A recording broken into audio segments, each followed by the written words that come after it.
As the Twins play a split squad doubleheader down in sunny FLA, we get delusions of grandeur about a Cy Young Award winner coming on the trade market.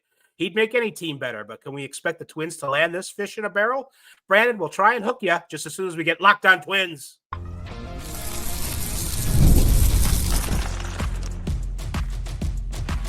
You are Locked On Twins, your daily Minnesota Twins podcast. Part of the Locked On Podcast Network, your team every day. Hello again, everybody, and welcome back to Locked On Twins, or should we call it Locked On Fins, your daily go-to source for the top Minnesota Twins insight, discourse, and analysis. Personally, it's my favorite show of the Imperial Locked On Podcast Network, which, by the way, brings you your team every day. Don't forget to hit like and subscribe where applicable. That's not as good of a sound as Luke Keeschel makes when he hits the ball, I'll tell you that. I'm Dave Brown, an MLB writer since the Miami Marlins were the Florida Marlins and about 1 year old. I'm also a BBWAA member and a Hall of Fame voter. The Marlins have had a few Hall of Famers, though only one of them, Jim Leland, is really known for being with the Marlins. Across the Great Plains of cyberspace is Brandon Warren, who might know Fish very well being from Minnesota. I'll have to ask him. Brandon was a Twins fan who became a Twins writer, and now he's both as the site expert at Puckett's Pond, a blog about the Twins. Go read Puckett's Pond. On the podcast today, Sandy Alcantara is on the trade market. Like anyone else, the Twins could use an ace Cy Young all-star type. We'll look at that possibility. We'll also look at how the Twins are doing down in Florida, playing the Rays and the Braves in grapefruit action split squad. And I want to celebrate Luke Keeschel's hitting a ball in a way that makes a certain kind of sound that should get Twins fans very excited. But Brandon first, 28 years and 2 World Series later, the Fish are out of water as usual, flopping around in their latest rebuild. Word on deck is they're going to trade ace right-hander Sandy Alcantara, who is throwing 100 miles an hour this spring after recovering from Tommy John surgery. His most recent outing before Grapefruit League play was in early September. But now he's back and he's ready to be moved. He must go. If the Marlins have an asset, as those people like to say, they're going to move it. And you've written about this for Puckett's Pond. What's your angle here, Brandon? Well, so 2 things. Nice split squad, Falvey, is what I expected you to go with. And how many years did you say for the Marlins? 28? No, it should be 33. Oh, what am I thinking? Oh, that's since they won the World Series. Why are you editing now? Sorry, I can always do it later. But started out in 1993. I remember Scott Pose was their first batter, I believe. Yeah, and Charlie Huff, and then Mike Kingery of Minnesota fame played for the Teal Hats Rockies. All right, so the Marlins, it's been like 27 years since they won their first World Series. Yes. They won also in 2003. Easy so for me to say. 22 years ago. I mean, should we start the show over? We're not gonna. No, well, the more things change. We're gonna do it live. We're gonna do it live. The more things change, the more they stay the same in Miami. And it's a team that like has a direction, but it's the direction of like the very beginning of a rebuild at all times.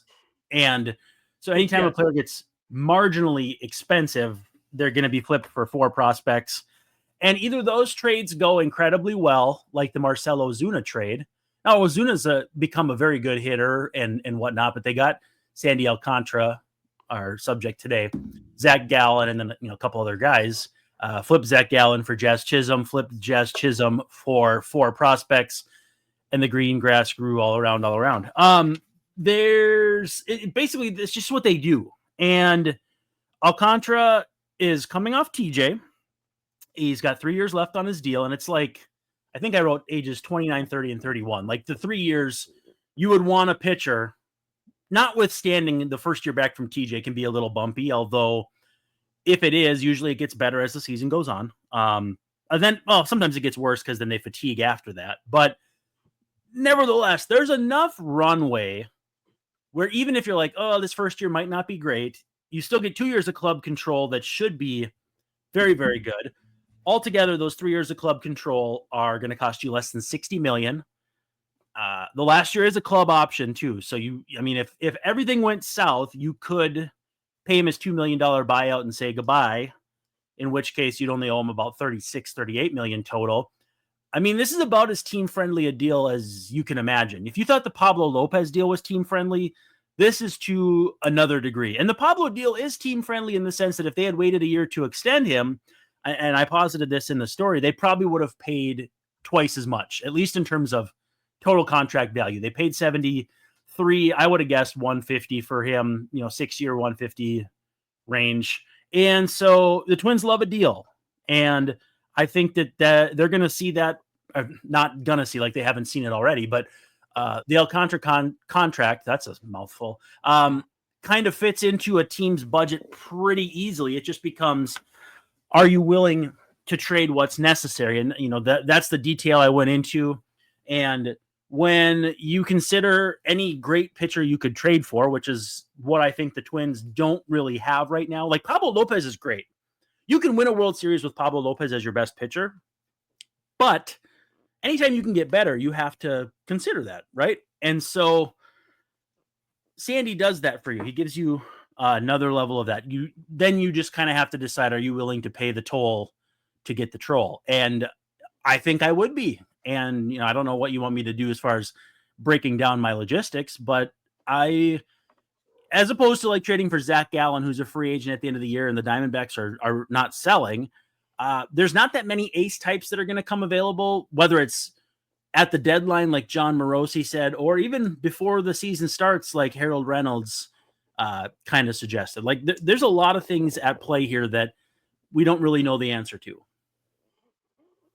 What's going to be interesting about this deal, irrespective of whether it's the Twins, and we'll get to like how likely it would be in the first place that it's the Twins, but no matter what team it is, this is going to be a trade where, you mentioned Alcantara's salary for the next few years. He's locked up. It's going to be like it's going to be a lot of talent. It's going to be this is going to cost you.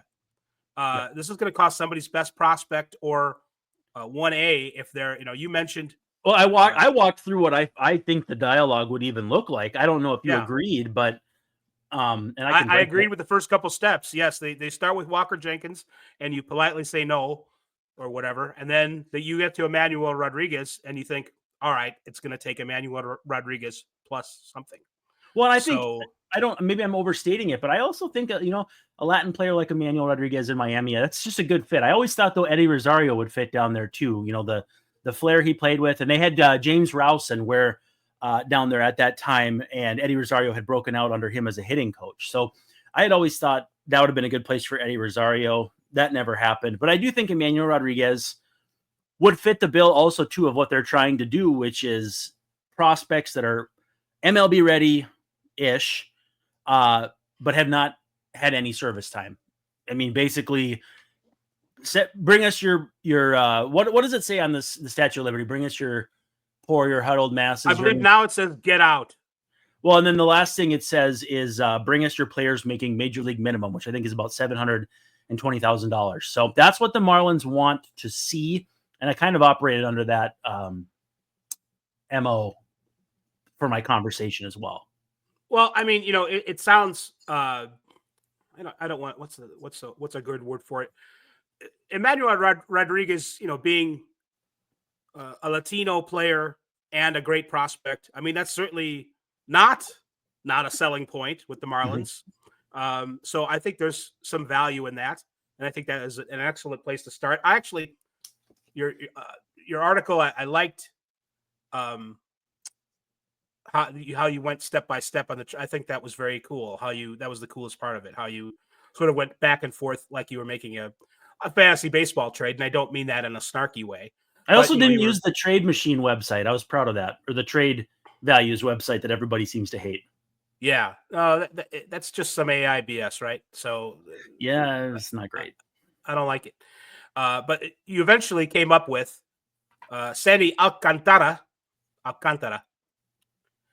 for Emmanuel Rodriguez, Zebi, Jose Miranda, and Gabriel Gonzalez. Gabriel, you've been shipped off again in a big trade for a person.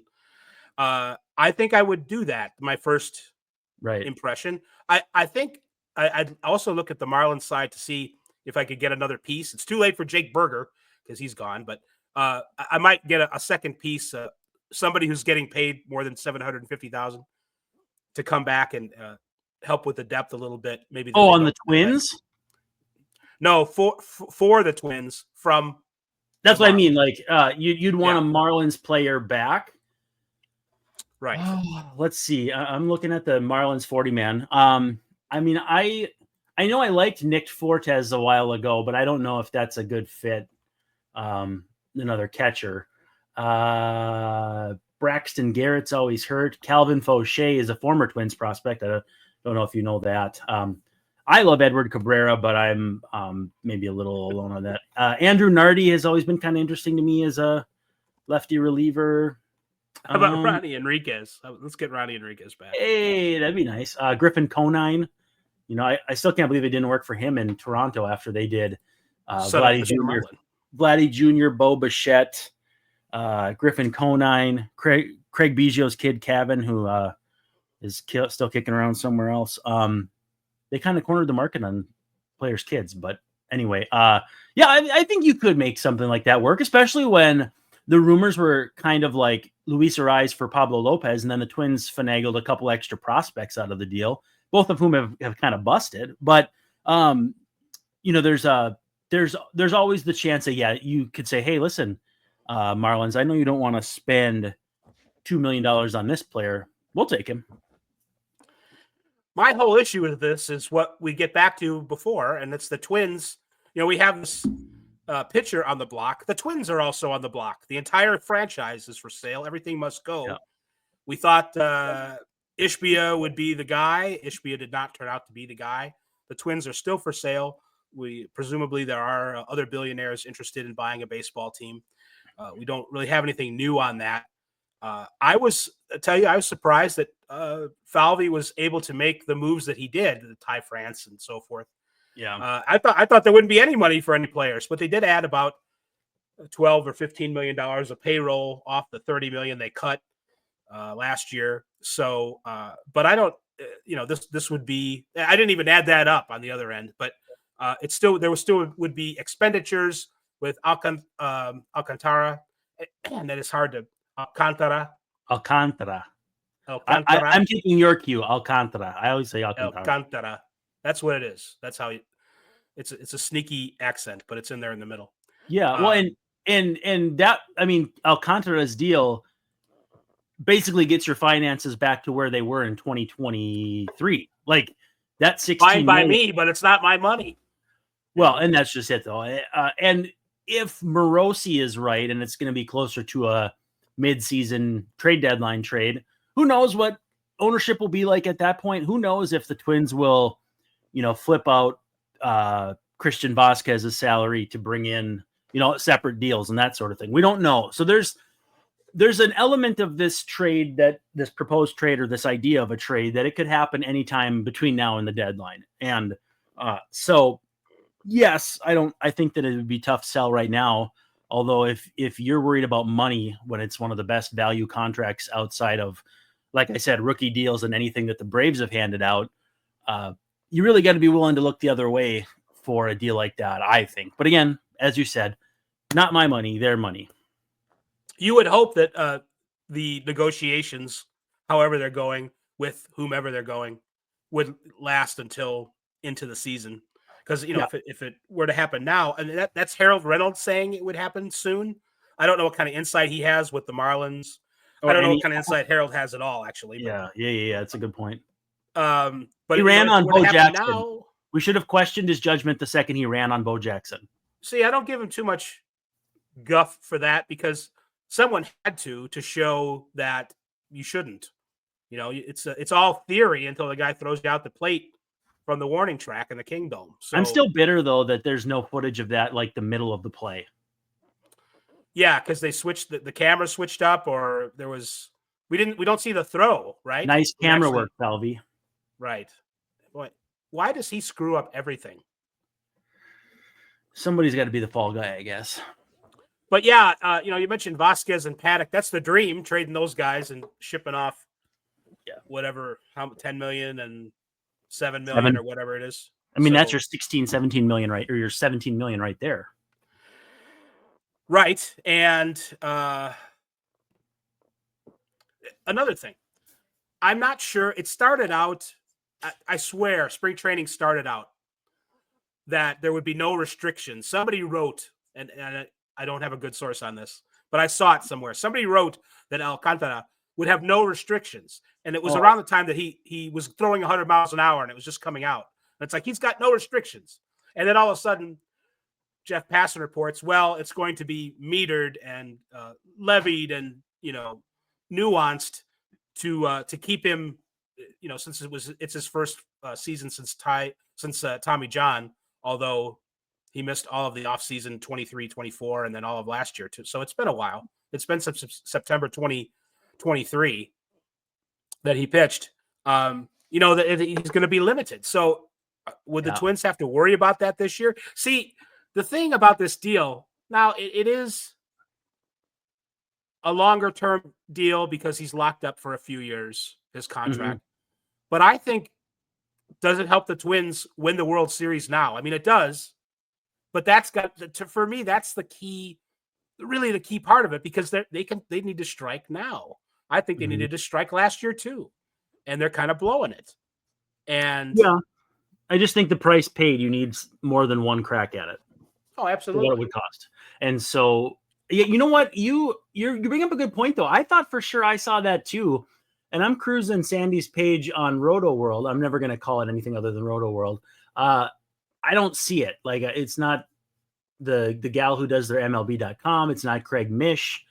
In fact, if I had to guess, Craig Mish would be probably my guy, because he's kind of my go-to guy for Marlins stuff. But and then Sandy said it would be up to the team. Of course, he's going to say that in I think it was like December. He said that, and it's still. Well, that's always true. That's always the case. I mean, it is up to the team, and that's not unfair, I guess. Nice confirmation there, just to say I'm not going to take myself or put myself back into the game because I'm not allowed to anyway. Exactly, it's against the rules. So, all right, let's take our break. Is that all right? Can we take our break? Sure. Yeah, we could do that, and then take our break.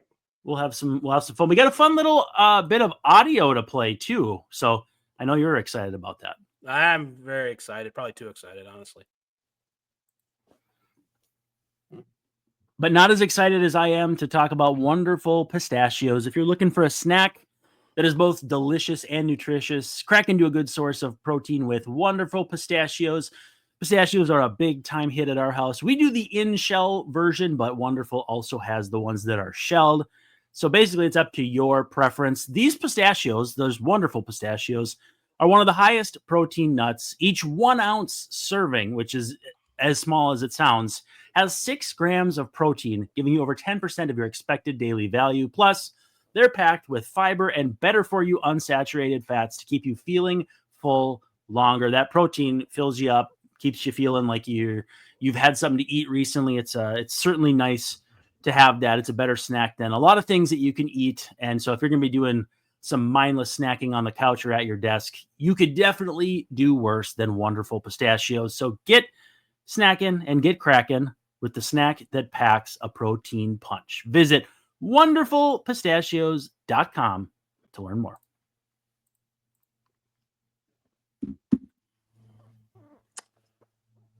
Locked on Twins, we are back. Brandon Warren, Dave Brown, talking about Sandy Alcantara. Available from the Marlins, probably for Emmanuel Rodriguez and Zebby Matthews, and maybe some firstborn children as well. Well, and so I can kind of walk through, should I just walk through that process? Go ahead. Basically, so I think is they'll want Walker Jenkins, knowing the Twins will say no, but it's easy to negotiate down. It's impossible to negotiate up. Yep. And so then in that case, you get Emmanuel Rodriguez, who the Twins don't want to part with, but value less than Jenkins. I think that's fairly obvious. The Marlins ask you for one of your better pitchers that are cheap, which leaves you with David Festa, Zebby Matthews, or Simeon Woods Richardson. We don't care too much that Zebby is dealing with a hip or whatever, because this is a deal for the future. Twins say, okay, that's fine. We'll pick one of those out. Then they ask for a big league hitter, again, a cheap one, to where the Twins have Brooks Lee, Edouard Julien, or Jose Miranda, different values. But who do the Marlins like in this instance? I would obviously be very, very hesitant to move Lee in this deal. but you could make any combination of those other two work at second and third base based on who you have. There's enough combination permutations between those three at those two positions that you could trade one of them and you'd still be flush with prospects and have Luke Keeschel, who we'll talk about in a minute, still in your farm system. So you'd be in a good shape. I mean, keep in mind too, you've still got Royce Lewis. You've still got, I mean, first base, whatever. You can fill first base in a lot of different ways. Carlos Correa short, you'd have options. So you'd say, okay, you can have one of these hitters. And then I think they say, okay, well, we need one more piece. We want someone that we think could be a rocket ship, someone who may not be that highly regarded now, but we think is going to hit the ball harder or maybe play a different position or what, ascend. And I think they'd ask for Brandon Winokur. I've seen him on not only some prospect lists and like the next year, watch out for this guy lists, but I follow a lot of fantasy baseball people, and he's on a lot of prospect crush lists, like people who have crushes on certain prospects at certain positions. I think the Twins, though, are kind of like, you know what? That's a little rich for us. We're close. We think we can finish this deal, but we're more along the lines of Billy Amick, Gabriel Gonzalez, or Rain Donson, or Donson, I believe is how you say it. And so that's not to say that like you could take the least valuable of each of those three, like a Simeon Woods Richardson, Edouard Julien, and whichever prospect you value the least. I think you have to give to get in some of those spots. If you want to keep Brooks Lee, you're going to have to give up Zebby Matthews, that sort of thing. But with that said, I think that's what a 4-for-1 or 4 for, as you proposed, 4-for-2 deal would look like is something along those lines. And I think that's how the conversation would go. Right. Yeah. I think it's neat. Check it out on Puckett's Pond. It's a really cool kind of construction of how the negotiations, the back and forth might go. Brandon did a good job with that. It was a fun piece. I wonder if it will be like the most fun that we'll have with the story based on the likelihood of the Twins being the guys, but they certainly have the pieces. And while it would be expensive, it wouldn't be too expensive. Well, and they're not going to do it, and it would make sense. They're not going to sign a pitcher that good because Sandy Alcantara, if he was a free agent and had put together at least one healthy, good season, I mean, I'm not saying that's a $300 million pitcher, but it's definitely a $200 million pitcher, right? Right, for sure. And that's why I would want to get another player back, either like take a chance on some prospect that, the Marlins are always giving away the wrong prospects. So find whoever the wrong prospect is right now. That whole former Marlins team that I saw somebody post is crazy. It's Yelich and Ozuna and Stanton. I mean, Stanton's, I guess, basically dead, but like Gallen as a pitcher, and they've had a few other like ace types in their system that never made it to the major leagues. Like Luis Castillo, I think, was one of them, and there's a few other ones. It's incredible the amount of talent. And yes, I'm using amount correctly there, I think. They've let slip through their fingers. Number of talent? I don't think number of talent. No, we're using amount correctly this time.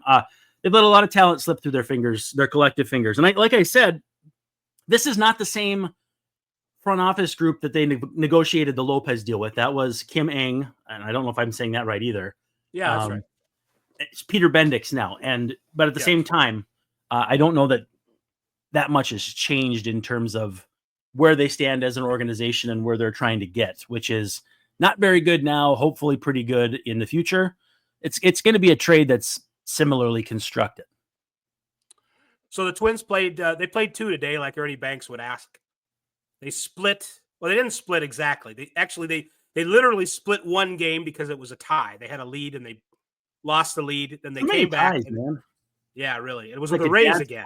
It's like a dad's closet on Father's Day. It was a tie with it. Yeah, really. I told the admin to wear the tie. I don't know if they thought it was funny or not. Wallner 0 for 4, but he had like 3 little flames next to his name in the box score on Savant. So I think he hit the ball hard 3 times. I think that's what it means. Speed. It's either that or bat speed. Maybe. Because he has really good bat speed metrics too. I know that it's one of those two. Right. So something was working even if he wasn't getting results. Ty France had a couple of hits, a double, and Bailey Over pitched all right, 4 innings, 1 earned run, 6 hits, 5 strikeouts. So he's okay. Jax came in, did okay. Kulam did okay. Alcala did okay. Alcala blew it. Gave up 3 hits, but didn't score any runs. Did not blow it. Did not blow it.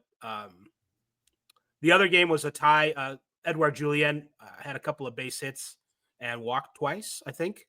So that's good. Productive. Yeah. So I don't know how hard he hit the ball because it was at the Marlins park that doesn't have StatCast. So we don't have any idea like how hard they hit the ball. Nice minor league ballpark, Bendix. We're already like spoiled. Nice StatCast, Bendix.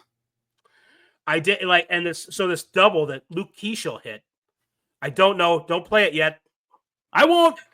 I don't know. I don't know how hard he hit it, but what I was reading and I was listening on the not the Marlins broadcast, but the Rays broadcast. Yeah, because you said it was Dwayne Stats, right? Stats. It was Dwayne Stats. Dwayne like statistics. Yes, with an extra A.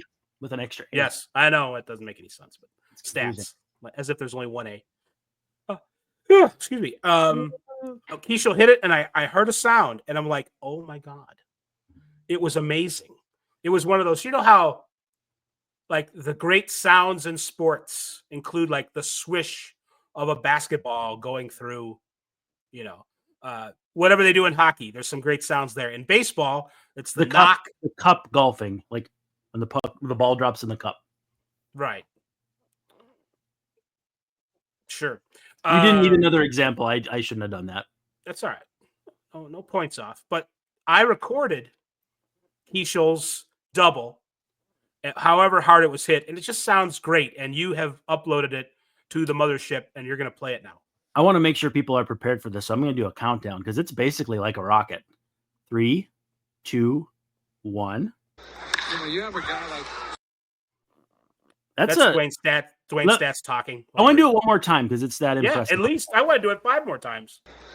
You have a guy like I could even loop it. Can you? Check it out. Loop it like 5 times. You have a guy like you have a guy like you have a guy like you have a guy like you have a guy like I tried to edit his voice out of there, but it got goofy. That sounded like an inning of Caleb Thielbar last year. No. Like, oh boy. Oh, things went sideways. Yeah, I was when I was listening to the loop, I'm like, wow, who can I say that was last year? And love Caleb Thielbar, but yeah, it was a tough year for old Thielbar. It didn't sound like a tennis rally, a volley, but it was that's what it sounds like when you do it like that. Can you imagine if tennis sounded like that and they were hitting baseballs at each other? That's a little more dangerous than hitting. Sounds like a blood sport. When I was a kid, and I don't know if I should be admitting this, I had a coach that I was 13 or 14 years old at the time, and he used to brag to us that he struck out Darren Ersted's brother, which again, absolutely hilarious. And we had this thing that we would end practice with called Cage of Doom, and we had one of those shell cages, just like you'd see at any baseball game. And he would send us out in the outfield and hit us fly balls, and like the rounds would get progressively tougher. And if you missed the ball, you were put into the cage. And so, like at the end, if there was like a crazy play and you didn't make it, he'd judge like, okay, you can stay in line, or you've got to get in the cage. And it got to be like a loud rallying cry, right? Well, the Cage of Doom is then he would line you up in the cage like it was some kind of mafia hit line and lace line drives at you. And if you caught one, you got out of the cage. And if you didn't catch one, you caught one maybe somewhere on your body, just not your glove. And so, yeah, it was one of the more terrifying experiences of my life. But I palmed one, and that got me out of there. I was lucky to get away with my life that day. Well, it sounds like borderline abuse, honestly, Brandon. Get in the cage. No, we were the Bad News Bears. Yeah, for sure. And it was a 19 or 20-year-old kid that was back from college coaching us. It was a disaster. As we sit here and talk about a Sandy Alcantara deal, I wonder if Luke Keeschel actually might be that's a guy that they would ask for. I think they would ask for him before they'd ask for Brooks Lee. I don't know if it's just because of the newness of it or what. His hit tool looks a little bit better. The Marlins never had a fielder that they couldn't put in the wrong place. So they'd probably try to play Brooks Lee at shortstop. They probably would. Oh, Keishel. Oh, you just had Tommy John too. Third base for So you. you could go out to the field, right? Right It's field. okay. Right field. He's actually supposed to go to the field soon, isn't he? Yeah, It was before like- before the end of Yeah. spring, I think, or very early in the season. It's part of the reason why I think you said on Puckett's Pond, like towards the end of the year, he should be able to help the big league team on both sides of the ball. Right. Well, I mean, hopefully they don't really like need it too bad, and it means Brooks Lee's having a good year and other people are healthy. But I still am excited to see Luke Keishel. Or they traded for Sandy Alcantara and need somebody to play second base. There you go. There you go. So that's going to do it for this fun episode. Self-fulfilling prophecy. Oh, yeah. Well, let's make it happen. Let's wish it. If you wish it, it is no dream. No, Yeah. If you will it. If you will it, it is no dream, not wish.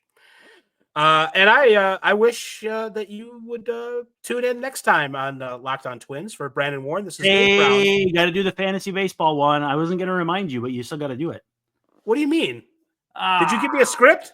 I said we got to do the. We have to give some credit to our friends at Locked On Fantasy because they are doing such great work right now. So thank you for making Locked On Twins your first listen today. But for your second listen, checked out Locked On Fantasy Baseball with Dominic Martino and Matthew Ane.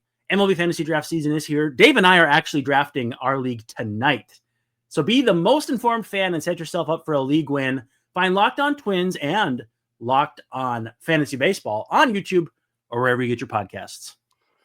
We're going to talk about where the script was that I didn't see in the pregame meeting. But for Brandon, this is Dave.